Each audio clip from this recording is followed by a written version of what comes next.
Bad Luck Acres is currently a hobby farm, probably the least profitable hobby farm in New Jersey. We both raise, breed, and take care of animals. We've taken a lot of rescues, people who got farm animals didn't think that they could do it anymore.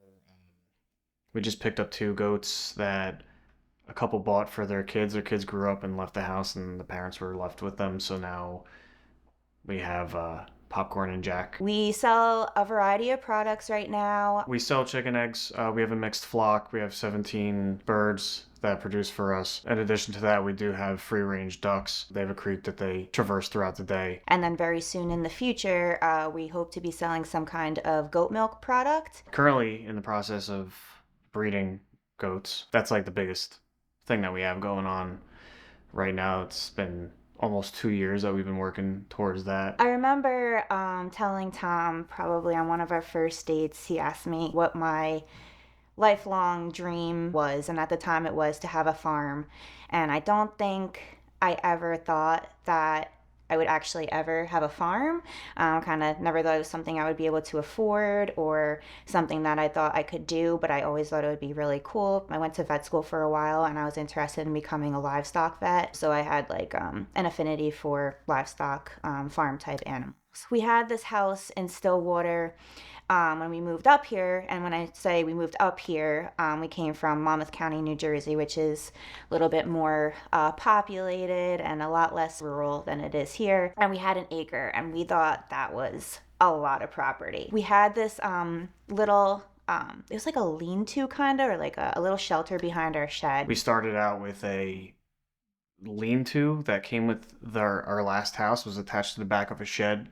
It looked like it was meant for livestock, but someone had just left it. Tom raised up the roof back there. He jacked it up. He's like very handy like that. It's really very impressive. Put a jack under it and jacked up the roof and then built under it to use it for our first set of chickens. Tom suggested that we just go and get chickens. And Tom's kind of like that, like, I'll say something, kind of not thinking like we'll ever be able to do it. And he's like, fuck it, let's just do it. So one day we went to Tractor Supply and we got unsexed chicks. And that's really the basis of where all this started. He created this like really cool coop, like framed it out. He put like screening around it. I had made I painted a door. I made a chicken on it, all this stuff. And we had chickens in there. So that's how we started Bad Luck Acres. And from there, we carted all those birds to this property when we were looking to expand. We moved to Montague and we lucked out on getting a house in like the heat of COVID for less than the asking price, which was unheard of. Just needed a little bit of like fixing up on the inside, and it had 5.5 acres. I told Tom like I wanted ducks, and we heard so many things about them being messy and they poop everywhere. And then one day Tom sent me a picture when I was at work and he had gotten me ducks. One of the biggest things that ever happened to us was buying goats. One day Tom was just like, fuck it, let's get goats, because I wanted to get goats. We actually just jumped right into it and didn't realize how complex it was. He knew somebody that he worked with whose sister bred goats. We talked with a breeder for months and months and months.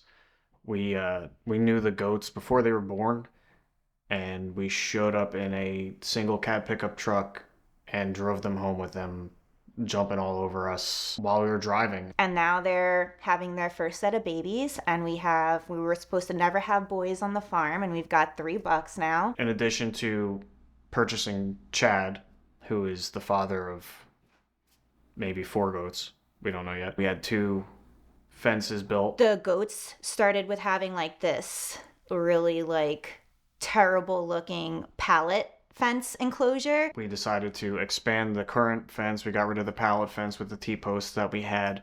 We had it built into a diamond shape so that we could put the boys in one area and have the girls in another area. This past summer, we dropped probably almost $10,000 on enclosing a hayfield. Now we have options. We can rotate goats in and out of areas so they can graze new areas. We no longer have to rely on just our own hay, but we can leave them somewhere else where they can graze freely, because that's way better for them than to constantly just be going to here. Like, this is where I get my food from. It's enrichment for them to have an area to play in, to not feel so confined. We are always looking to do like move and make things better. So like we call it the quackery. That's where the ducks live. They have a big electric fenced area and they have a pen, and we're looking to move that over by the goats because the ducks are slowly like taking over our backyard. We had to redirect. It was like a runoff that we had from the creek that was flooding the goat pen. It's always growing in the sense of like size and number of animals. And, we started with just chicken eggs, selling like, if we were lucky, a dozen a week. Now I'm selling over 4 dozen a week. And people are like always wanting to be, oh, can I be a new customer? Can I be a new customer? So yes, you can. We're getting more chickens and hopefully we'll have more eggs. And we do have duck eggs. Those are just as good. Just putting in my little sales pitch there. Now we're doing business stuff. The supply and demand thing, you start realizing like, okay, like this isn't enough. That isn't enough. And your perspective on things change. Tom and I have learned to be farmers. It's still weird calling ourselves farmers, but really through trial and error. We went through phases where it just seemed like we couldn't overcome this or that. What's the solution to this problem? There's a lot of things where you say there's got to be a better way for me to do this. I just don't have it yet. You just got to stick with it. It went from, oh, how novel is it to have chicken eggs? Oh, I'm eating my own chicken eggs. The perspective changing from it being like, oh, this is like a fun little hobby, something that we show people, and then it becomes a thing where it's like people are relying on you to provide them with something. At that point, yeah, it was no longer a hobby. It's still very much fun, and it's not like we don't get any enjoyment out of it.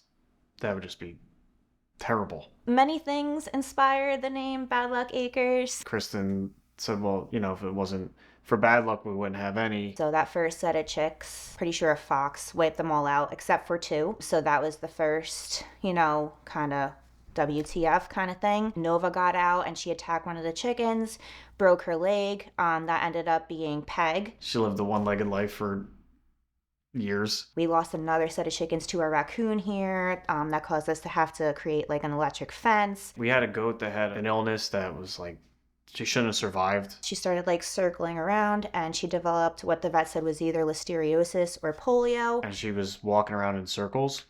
And it was just like you just felt the dread. You knew something was wrong. The vet kept saying, she's gonna die. She's gonna die. Like, yeah, I guess you can give her antibiotics, but she's gonna die. We were very committed to making sure she didn't die. And like, we only had the goat for a little while, but it was just so like, it was so sad because she was like so sick and she was like screaming. You start thinking like, well, why did I do this? You feel like you're playing part to the suffering of this animal. Everybody told me to just shoot her. That's a farming lifestyle. Like, if it's not worth it to keep them around, then that's what you do. We ended up being able to keep her alive. And she ended up coming around and everybody was really surprised about it. It was kind of like a fuck you to the vet, and like to nature, like, kind of like, I feel like me and Tom, we can do almost anything, so. And her name is Charm.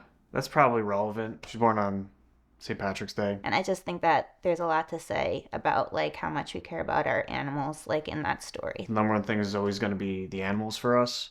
We always make the best decision for them. If there's something that we can't provide to them, we either have to or, they don't belong here. It's our choice to bring them here. So it's our responsibility to do the best by them at all times. It's nice to see all your animals, see them happy, or like catch glimpses of them doing stuff. Like we've got a table out there now. It's a giant wire spool, and like first time seeing them jump up on the wire spool and like jumping on, jumping off, jumping on, jumping off, and you're like, oh, okay, like all this is worth it. All these like things were learning experience, like don't let the dog out with the chickens, put up an electric fence, like no matter how much it costs.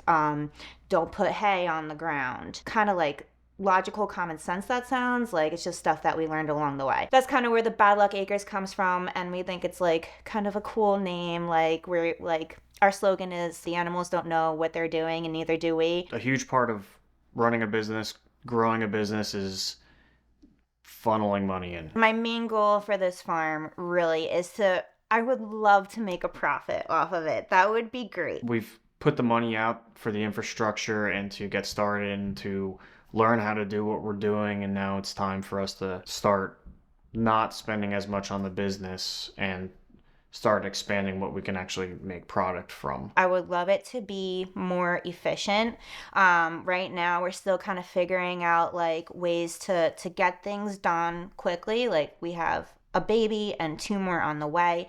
Like we don't have a lot of time to be kind of like, dicking around out there. There's a lot of tough times. There's a lot of like just the allocation of your resources. We have a family.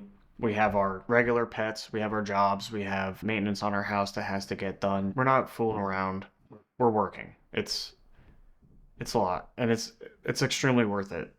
It definitely is. Really, I don't think any of this would have been possible without Tom, and I don't think he really understands how much I really love him. He really like made all of this happen for me, so he didn't want any of it. So all of the poop and all of the animals and all of the the bad luck that we have, it's all for me and it's all worth it, and I love him a lot for it.